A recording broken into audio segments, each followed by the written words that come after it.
پاکستان کے لوگوں مبارک ہو، یہ جو غیر قانونی سیٹ اپ کھڑا کیا گیا تھا، یہ کھڑا ہونے سے پہلے گر چکا۔ یہ اس قدر مجبور ہو چکا ہے کہ غیر قانونی اقدامات اٹھا کر سوشل میڈیا اس کو بند کیا جا رہا ہے۔ آپ پر جو رائٹ آف اسمبلی ہے اس پہ حملے ہو رہے ہیں۔ جب آپ پروٹیسٹ کے لیے باہر نکلتے ہیں تو یہ غیر قانونی غیر آئینی طریقے سے آپ پر دعویٰ بولتے ہیں اور آپ کو اریسٹ کرتے ہیں۔ یہ اس قدر مجبور ہو چکے ہیں، یعنی کہ یہ ایک ملک کو جیل کی طرح چلانا چاہتے ہیں۔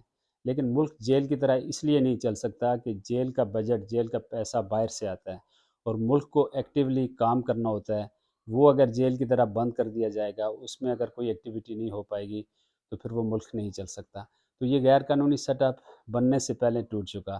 یہ جو لاقانونیت آپ دیکھ رہے ہیں، یہ جو آپ کو دبانے کی آخری کوششیں دیکھ رہے ہیں، یہ سرعام شکست کا اعلان ہے۔ تو مبارک کو ڈٹے رہنا، اپنے مقصد پہ قائم رہنا۔ جمہوریت آپ کا حق ہے، بنیادی حقوق آپ کا حق ہے، آپ نے اس سے نیچے کسی چیز پہ کمپرومائز نہیں کرنا۔ میں آپ کو یقین دلاتا ہوں کہ آپ اسی طرح اپنے مقصد پہ نظر رکھیں، اپنی منزل پہ نظر رکھیں۔ بہت جلد آپ کا چوری کیا ہوا مینڈیٹ انہیں آپ کو واپس دینا ہی ہوگا۔